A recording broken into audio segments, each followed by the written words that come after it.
शुरू करने के पहले एक बार जोर से हमारी प्यारी भारत माता का जयकारा लगाएंगे।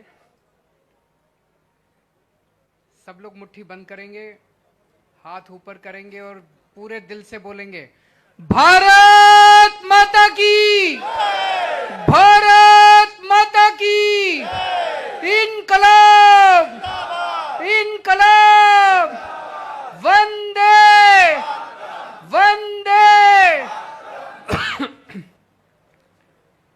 आज जामनगर के कोने कोने से आए हुए मेरे प्यारे व्यापारी भाइयों बहनों, सभी माताओं बुजुर्गों, सभी बच्चों, सब लोगों को मेरा नमस्कार। हाथ जोड़ के सबको मेरा प्रणाम। मीडिया वालों को भी तहे दिल से बहुत बहुत शुक्रिया। मीडिया वालों को भी प्रणाम। सबसे पहले आप सब लोगों का तहे दिल से शुक्रिया अदा करता हूं। आप में से मुझे पता चला कई लोगों को डराया गया, धमकाया गया, उसके बावजूद भी आप लोग हिम्मत करके मुझसे मिलने के लिए आए। मैं तहे दिल से आप सबका बहुत बहुत आभारी हूं।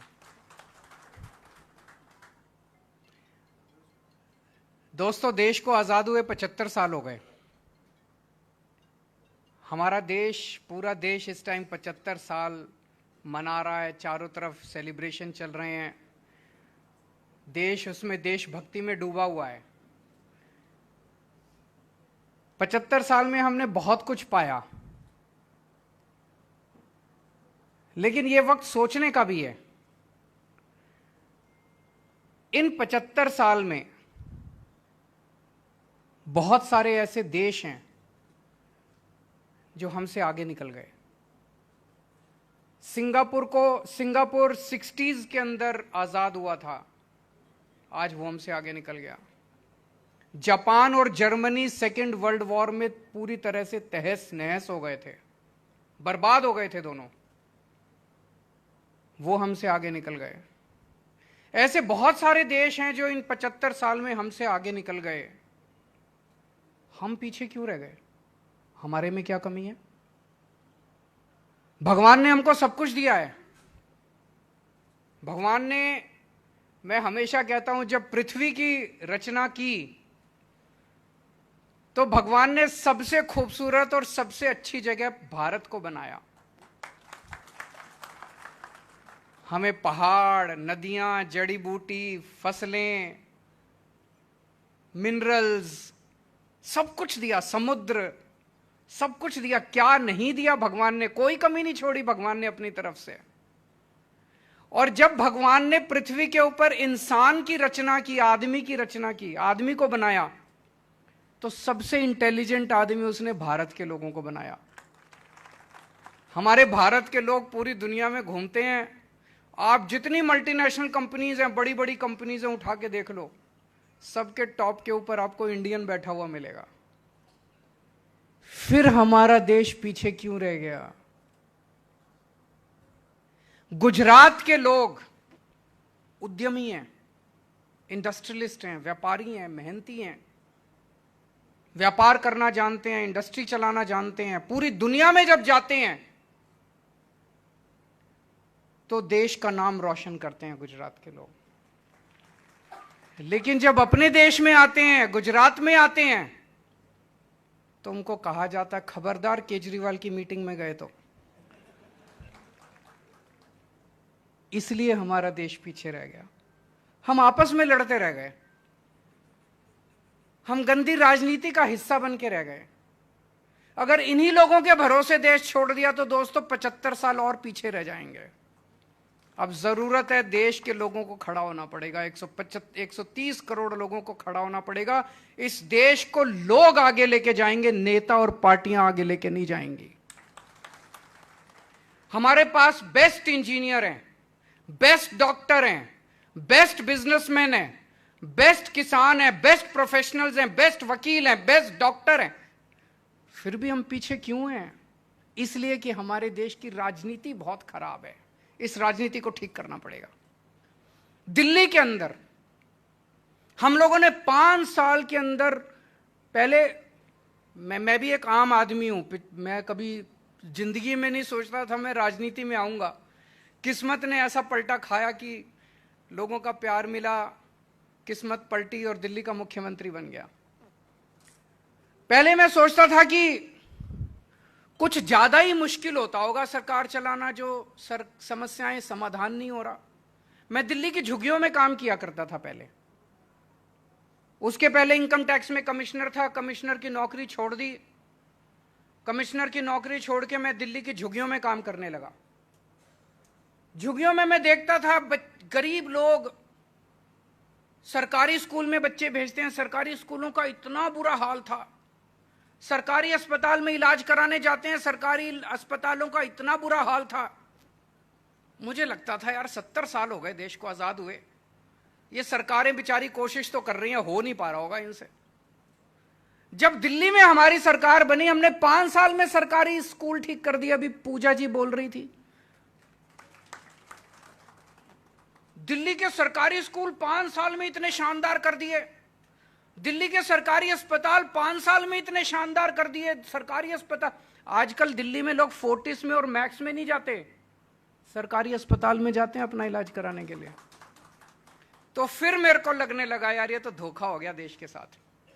हो तो सकता था, स्कूल भी ठीक हो सकते थे, अस्पताल भी ठीक हो सकते थे, व्यापार भी ठीक हो सकता था, इंडस्ट्री भी ठीक हो सकती थी, सड़कें भी बन सकती थी, बिजली भी ठीक हो सकती थी, पानी भी ठीक हो सकता था।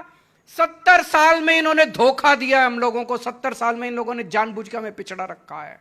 देश आगे बढ़ सकता है दोस्तों, ये गंदी राजनीति खत्म करनी पड़ेगी। बताइए, मैं अगर आपसे जामनगर मिलने आ रहा हूं, मैं कोई आतंकवादी हूं? मैं दिल्ली से चल के आ रहा हूं, यार एक कप चाय पिला दो, बस यही तो चाह रहा हूं मैं, और तो कुछ नहीं मांग रहा। और मैं पाटिल साहब से, सीएम साहब से निवेदन करूंगा, आप भी आइए ना इस मीटिंग में, बैठ के बात करते हैं, चर्चा करते हैं। गुजरात की संस्कृति तो यही है। गुजरात की संस्कृति ये थोड़ी है कि जीएसटी के अफसरों को फोन कर करके धमकाओगे, खबरदार कोई केजरीवाल की। अरे मैं कोई चोरी करके थोड़ी ले जा रहा हूं यार, कुछ धमकाने की क्या जरूरत है। और मैं गुजरात के सीएम साहब को आज आमंत्रित करता हूं, आप आइए दिल्ली में मीटिंग कीजिए। मैं आप किसी को नहीं धमकाऊंगा, सबको भेजूंगा आपकी मीटिंग में, कि सुन के तो आओ। हो सकता है सीएम साहब गुजरात से जाके दिल्ली में कोई अच्छी बात कहें। अच्छी बातों के आदान प्रदान में क्यों रोक लगाई जाती है? इस देश के अंदर अगर कोई आ रहे हैं, जा रहे हैं, क्यों? मेरे को 1 साल पहले सूरत के कुछ व्यापारियों ने बुलाया, सूरत की एक एसोसिएशन ने बुलाया। मैंने कहा हाँ मैं आऊंगा। मैंने इनविटेशन स्वीकार कर लिया। जाने के 24 घंटे पहले उनका फोन आया कि सर प्लीज माफ कर दीजिए, हमें धमकी आ रही है कि अगर तुमने इनको बुलाया तो वो जिस हॉल में होना था, हॉल की बुकिंग कैंसिल कर दी इन लोगों ने। अब मैं राजकोट में गया टाउन हॉल करने के लिए, हमारी बड़ा अच्छा आदान प्रदान हुआ, जैसे आज आदान प्रदान हुआ हमारा। मैंने बहुत सारी चीजें सारी लिखी, मैं सब, पूजा जी ने बोला, विशाल जी ने बोला, जडेजा चेतन जी ने बोला, कई सारी चीजें मैं लिख रहा था सब लोगों के।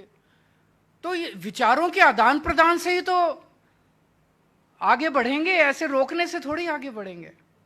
मैं राजकोट में गया, वहां पे बहुत अच्छा बताते हैं कि मेरी मीटिंग के बाद बड़ा तंग किया इन्होंने व्यापारियों को। आज मैं यहां आ रहा था, जाने के पहले ही इन्होंने धमकियां देनी चालू कर दी कि खबरदार जो केजरीवाल की मीटिंग में गए। ये तो सही नहीं है, ये गुजरात की संस्कृति नहीं है। मैं इनसे निवेदन करूंगा हाथ जोड़ के, बीजेपी वालों से, ऐसे नहीं करना चाहिए, ये सही नहीं है। आज मैं आपके बीच में, अक्सर क्या होता है, चुनाव के पहले पार्टियां आती हैं, पार्टियों को व्यापारी चुनाव के पहले ही याद आते हैं, क्योंकि डोनेशन लेना होता है। होता है कि नहीं होता? पार्टियों को चुनाव के पहले उद्योगपति याद आते हैं, व्यापारी याद आते हैं, उसके पहले कोई नहीं पूछता, उसके लिए डंडा मारते हैं 5 साल, फिर याद आते हैं। मैं आपसे डोनेशन लेने नहीं आया, मुझे डोनेशन नहीं चाहिए। मैं आज आपको सबको, गुजरात के व्यापारियों को, गुजरात के उद्योगपतियों को, गुजरात के विकास में पार्टनर बनाने के लिए आया हूं। आम आदमी पार्टी की सरकार बनेगी तो आपको पार्टनर की तरह ट्रीट किया जाएगा। हुक्म आप देंगे, सरकार उस हुक्म को लागू करेगी। एक अंग्रेजी में कहावत है, the wearer knows where the shoe pinches. आपको पता है कि समस्या क्या है। सरकार में बैठे हुए लोगों को, बाबू को या मंत्री को थोड़ी पता है कि समस्या क्या है। और इतने किस्म किस्म के व्यापार, किस्म किस्म के उद्योग हैं, सरकार को सब कुछ थोड़ी पता होता है। आप निर्णय लेंगे, हम उसको लागू करेंगे। एक चीज है, दिल्ली के अंदर जब हमारी सरकार बनी थी नई नई 2013 में, 2014 में, उस टाइम कहा जाता था कि दिल्ली के व्यापारी बीजेपी का वोट बैंक है। आज 7 साल हो गए दिल्ली में सरकार चलाते चलाते। हमने किसी भी बीजेपी के व्यापारी को जानबूझ के रेड तो मारना बंद ही कर दिया, रेड राज बंद कर दिया। जीएसटी की कोई रेड नहीं होती है दिल्ली के अंदर, अब किसी किस्म की कोई रेड नहीं होती है। लेकिन किसी भी बीजेपी के व्यापारी को हमने परेशान नहीं किया। आप फोन करके पूछ लीजिए, हमने व्यापारियों का दिल जीता है। अपने आचरण से, अपनी नीतियों से हमने व्यापारियों का दिल जीता है। आप फोन करके पूछिए दिल्ली के किसी व्यापारी को, अगर वो केजरीवाल गंदा आदमी है, मुझे वोट मत देना। ये बड़ी बात बोल रहा हूं मैं। आपके बहुत दोस्त रिश्तेदार रहते होंगे दिल्ली के अंदर, अगर कोई दिल्ली का आदमी ये कह दे केजरीवाल गंदा आदमी है, गंदा काम कर रहा है, मुझे वोट मत देना। पिछली बार 2020 के चुनाव में मैंने दिल्ली की जनता को बोला था कि अगर आपको लगता है 5 साल में मैंने काम नहीं किया तो मुझे वोट मत देना। मुझे नहीं लगता 5 साल काम करने के बाद किसी भी नेता की इतनी हिम्मत होती है कि अपनी जनता के बीच में जाके ये कह सके कि अगर मैंने काम नहीं किया तो मुझे वोट मत देना। मैं आपसे पूछना चाहता हूं, आप 27 साल से यहां पे भारतीय जनता पार्टी का राज है। आज मैंने आपसे विचारों का आदान प्रदान किया, आपने मुझे इतनी सारी बातें बताई, उस पर अभी गौर करूंगा मैं। कभी बीजेपी वालों ने बैठ के आपसे इस तरह से बातचीत की? आपकी बातें सुनी, आपकी समस्याएं सुनी? मुझे लगता है भाषण ही देके चले गए होंगे। जब भी आपको बुलाया होगा वो भाषण देते हैं, आप सुनते हैं और आप निकल जाते हैं। ये सुनना बहुत जरूरी है। जनतंत्र है, जनता का शासन है, जनता की समस्याएं सुनेंगे नहीं तो पता कैसे चलेगा। अभी लट्ठा कांड हुआ, कई लोगों की मौत हुई। कहते हैं कि गुजरात में नशाबंदी है, शराब बंदी है। खुलेआम शराब मिल रही है, मिल रही है कि नहीं मिल रही है? बताते हैं, फोन पे फोन करो, घर पे डिलीवर होती है। कोई दारू बता दो, कोई दारू का ब्रांड बता दो। फॉरेन लिकर चाहिए, देसी दारू चाहिए, जो चाहिए वो कहते हैं कि बड़े आराम से मिलती है। हजारों हजारों करोड़ का धंधा है। किसका है ये? कौन चला रहा है? कौन मास्टरमाइंड है इसका?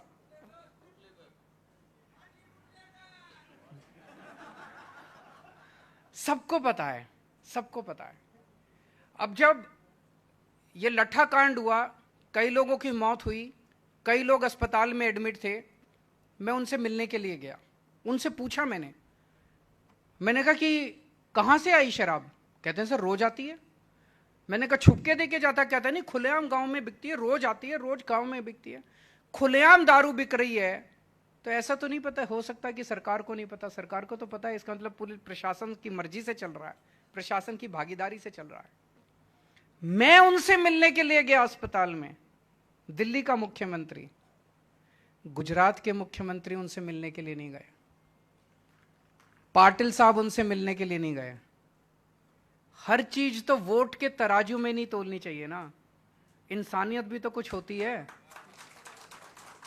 अपने ही तो राज्य के लोग हैं, अपने ही तो देश के लोग हैं, जाने में क्या हर्ज है? ये थोड़ी देखना चाहिए कि वोट मिलेगा कि नहीं मिलेगा, कितने वोट जाएंगे, कितने वोट आए।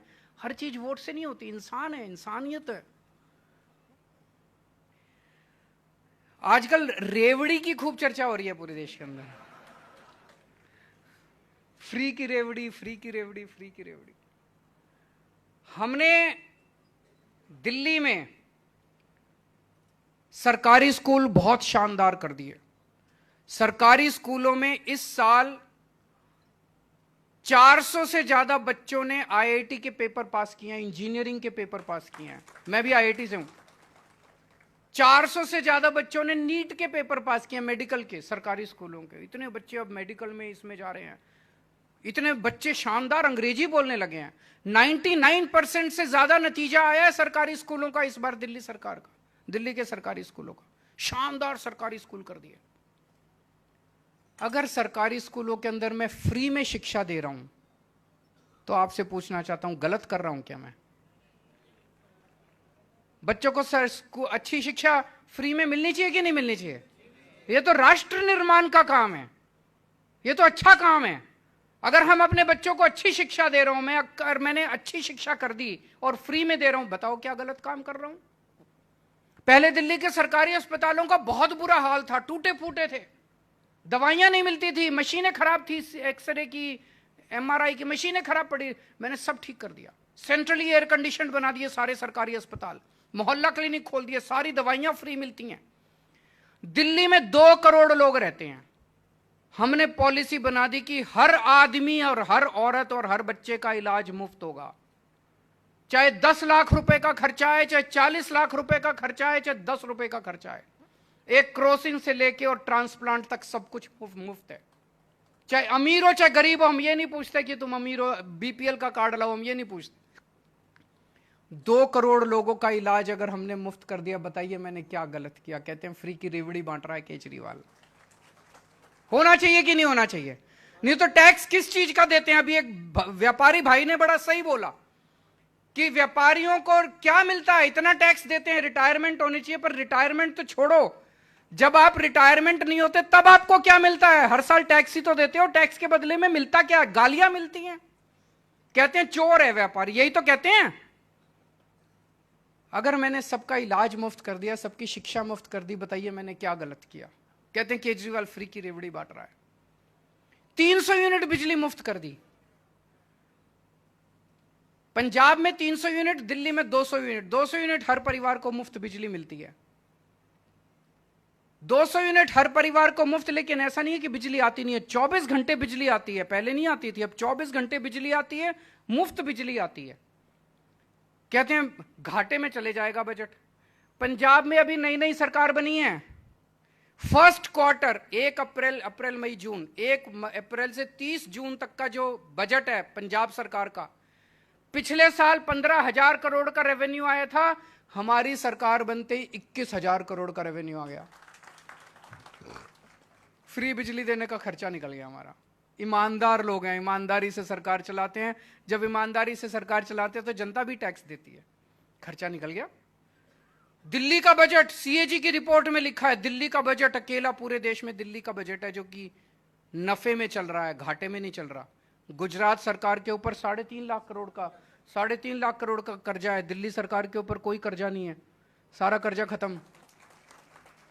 सारी चीजें फ्री दे रहा हूं खूब। इन लोगों ने अपने दोस्तों के 11 लाख करोड़ रुपए माफ कर दिए। मैं आपसे पूछना चाहता हूं, वो ठीक है कि बच्चों को फ्री एजुकेशन देना ठीक है? मैं अब इस पे आता हूं। कई लोगों ने बड़ी अच्छी अच्छी बातें कही। एक कहा कि ट्रिब्यूनल नहीं बनाया इन्होंने, बहुत सारी बातें ये है, जानबूझ के भ्रष्टाचार करने के लिए सिस्टम बनाया जाता है। इन्होंने बताया ट्रिब्यूनल नहीं बनाया, ट्रिब्यूनल नहीं बनाया तो लोग तंग होते हैं, लोग तंग होते हैं तो रिश्वत देते हैं, रिश्वत देते हैं तो रिश्वत ऐसी ही थोड़ी है, ऊपर तक जाता है पैसा, जाता है कि नहीं जाता है? पैसा ऊपर तक जाता है, मंत्री तक जाता है, तभी तो रिश्वत चल रही है। अगर मंत्री को पैसा नहीं चाहिए तो फिर रिश्वत क्यों चले, क्यों रिश्वत नहीं चलेगी? जानबूझ तो ट्रिब्यूनल बनाएंगे, हमारी सरकार बनेगी तो ट्रिब्यूनल बनाएंगे। एक भाई ने बड़ा अच्छा हिंदी के बारे में और अंग्रेजी के बारे में बात की, उन्होंने, मुन्ना भाई थे शायद, उन्होंने कहा कि अंग्रेजी का पूरा सिस्टम क्यों चालू है। मुझे लगता है आजादी के वक्त हमसे कुछ, जब हम देश आजाद हुआ, कुछ गलतियां हुई। मुझे लगता है हमने पूरा का पूरा अंग्रेजों का सिस्टम लागू रखा। हमें सिस्टम बदलना चाहिए था। अंग्रेजों ने सिस्टम हमारे ऊपर हुकूमत करने के लिए बनाया था, हमने उस सिस्टम को नहीं बदला, भाषा तक को नहीं बदला, एजुकेशन सिस्टम को नहीं बदला। एजुकेशन सिस्टम 1930 में मैकॉले बना के गया था, उस मैकॉले के सिस्टम को भी लागू रखा। आज तक वही एजुकेशन सिस्टम चल रहा है। अभी भी हम क्लर्क, बीए, बीएससी, बीकॉम करने के बाद हमारे बच्चे नौकरी ढूंढ रहे हैं। अब दिल्ली के अंदर हम अपना पूरा एजुकेशन सिस्टम बदल रहे हैं, हमने सारा सिस्टम लागू रखा। आज हमें हिंदी में बोलते हुए कई लोगों को शर्म आती है, अंग्रेजी में बोलते हैं तो उनको लगता है कि मैं बड़ा चौड़ा हो गया, मैं बड़ा।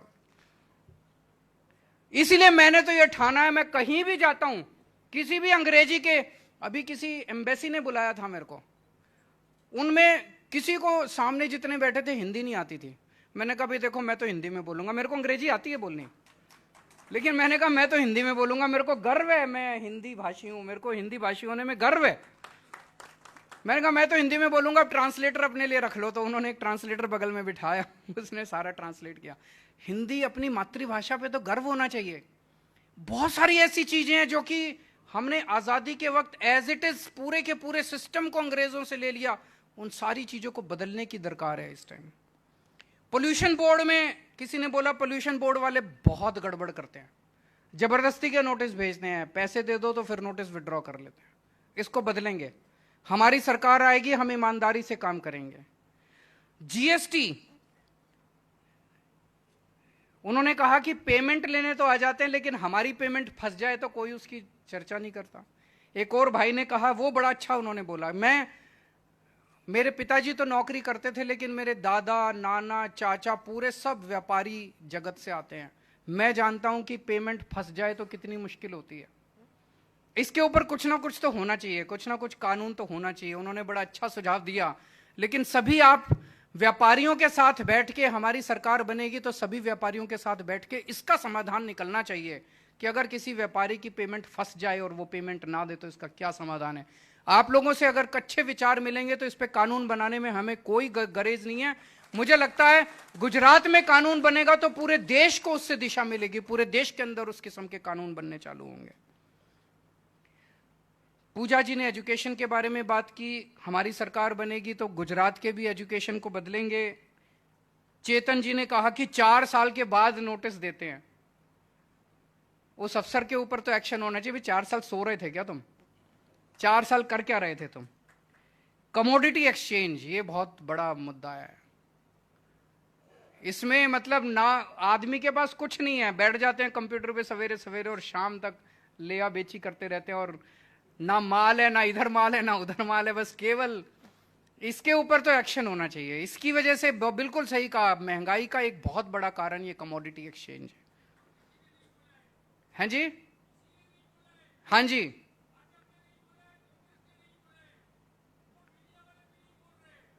लेकिन एक्शन नहीं ले रहे। बिल्कुल बिल्कुल, मैं सहमत हूं आपसे। जीआईडीसी एक्टिव नहीं है, जीआईडीसी को एक्टिव किया जाएगा। एक जीएसटी के ऊपर आया था कि हमें पता ही नहीं कि कौन सी स्लैब में हमारा सामान आता है।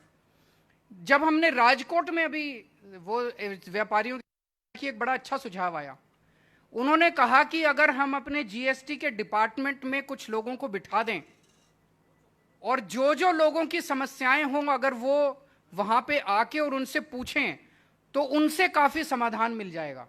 ये मैं दिल्ली में भी लागू करने की कोशिश करूंगा, और गुजरात में सरकार बनेगी तो गुजरात, फिर आप आइए वहां पे, उनसे पूछिए, वो जो आपको कहते हैं वो आप उसी के हिसाब से आप अपना कर सकते हैं काम। आज मैं व्यापारियों के बीच में 5 किस्म की गारंटी देके जा रहा हूं व्यापारियों को। मैंने एक ये नया शब्द दे भारत की राजनीति में शुरू किया, गारंटी, क्योंकि ये कभी कोई कहता है घोषणा पत्र, कोई कहता है मैनिफेस्टो, और फिर चुनाव के बाद कहते हैं कौन सा घोषणा पत्र कौन सा मैनिफेस्टो, हमने तो जुमला किया था। तो हमने कहा गारंटी, केजरीवाल की गारंटी, जैसे होता था ना फेविकोल का जोड़ है ये टूटेगा नहीं, तो केजरीवाल की गारंटी है ये कभी टूटेगी नहीं। और गारंटी इसलिए कि मार्केट में जाते हो आप, टीवी खरीद के लाते हो, अगर गारंटी मिलती है, अगर टीवी गड़बड़ निकल आए तो वापसी की गारंटी। हम भी गारंटी दे रहे हैं कि अगर हम अपनी बातें पूरी ना करें, अगली बार धक्के मार के हमें बाहर निकाल देना, अगली बार वोट मत देना, वोट मांगने नहीं आएंगे अगली बार हम। पहली गारंटी, ये डर का माहौल खत्म करेंगे। आप जिस मर्जी पार्टी से हो, जिस पार्टी से हो, जहां जाना चाहो, कल केजरीवाल की मीटिंग में जाना चाहो, पाटिल साहब की मीटिंग में जाना चाहो, किसी की मीटिंग में जाना चाहो, आप फ्री हो जाने के लिए। यार ये डर का माहौल खत्म करेंगे, निडरता के साथ आप अपना काम कीजिए। दूसरी गारंटी, व्यापारियों को इज्जत देंगे। व्यापारी पैसा कमा लेता है, इज्जत का भूखा होता है, उसको कोई सरकार इज्जत नहीं देती। मैं इनकम टैक्स में होता था, पहले इनकम टैक्स में कमिश्नर की नौकरी करता था। एक माहौल पूरे देश में ऐसे बना दिया गया है कि व्यापारी तो चोरी करता है, व्यापारी सबसे ज्यादा मेहनत करता है, 24 घंटे मेहनत करता है, खून पसीना बहाता है, उसके बाद टैक्स देता है, उसके बाद दान पुण्य करता है, उसके बाद व्यापारी सबसे ज्यादा मेहनत करता है। व्यापारी को इज्जत देंगे, उद्योगपतियों को इज्जत देंगे। तीसरी बात, रेड राज बंद करेंगे, कोई रेड नहीं होगी इसके बाद। ये मैं दिल्ली के अपने एक्सपीरियंस से बता रहा हूं। जब हमने दिल्ली में नई नई सरकार बनाई, हमने कहा कोई रेड नहीं होगी। कई सारे हमारे अफसर आए, सर ये ऐसे तो ये व्यापारी चोरी करना चालू कर देंगे। मैंने कहा भरोसा रखो, व्यापारियों पे भरोसा रखो, सब देंगे पैसा। आप यकीन नहीं करोगे, जब हमारी सरकार बनी थी 30,000 करोड़ का दिल्ली का टोटल रेवेन्यू था। आज 7 साल में 75,000 करोड़ रेवेन्यू हो गया। हमने कोई रेड नहीं मारी, व्यापारी खुद ब खुद दे रहे हैं। कि देख रहे हैं व्यापारी कि केजरीवाल स्कूल भी ठीक कर रहा है, अस्पताल भी ठीक कर रहा है, बिजली भी दे रहा है, पानी भी दे रहा है, हमारे भले का काम कर रहा है। व्यापारी खुद ब खुद देना चाहता है। वो कहता है यार तुम अपने दफ्तर में बैठो, मेरे को तंग मत करो। बस एक ही शर्त होती है व्यापारी की, मेरे को तंग मत करो। रेड राज बंद करेंगे, भ्रष्टाचार बंद करेंगे। और दिल्ली में हमने एक नई किस्म की योजना, पूरी दुनिया में, वो पूरे दुनिया में केवल दिल्ली में है, हमने शुरू की है door step delivery of services. इसका मतलब है जैसे आप पिज्जा ऑर्डर करते हो, कैसे करते हो?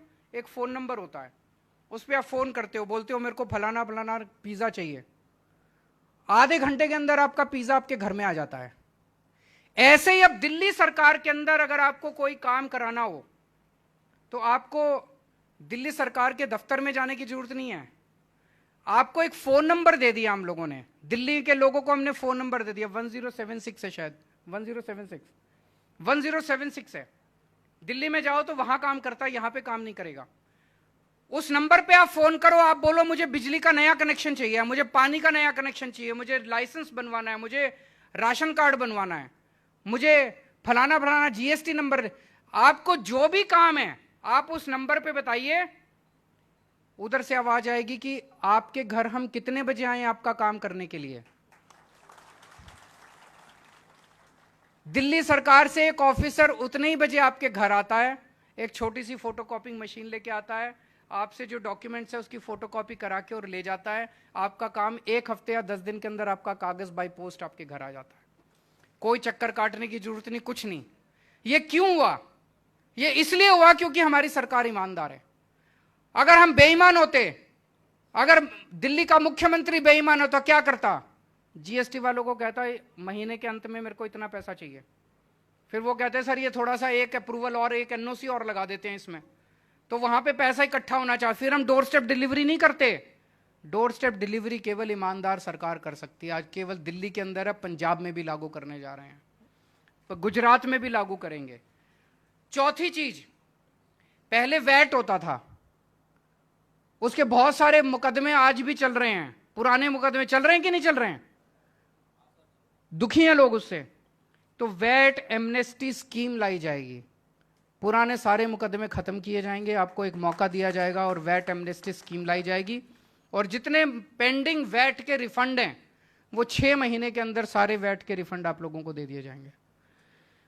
और आखिरी 5वीं चीज, आपको पार्टनर के रूप में, आज यहां पे कोई सारी बातें तो आई नहीं, इतने किस्म के व्यापार, इतने किस्म के उद्योग, रोज कोई ना कोई समस्या, तो एक बॉडी बनाएंगे, एडवाइजरी बॉडी आप लोगों की, हर सेक्टर के उसमें रिप्रेजेंटेटिव होंगे। आप लोग उसमें हमें बताएंगे सरकार को कि ये काम कीजिए, और वही काम सरकार करेगी। सरकार पे आपका डिसीजन बाइंडिंग होगा, आपको पार्टनर के रूप में ट्रीट किया जाएगा।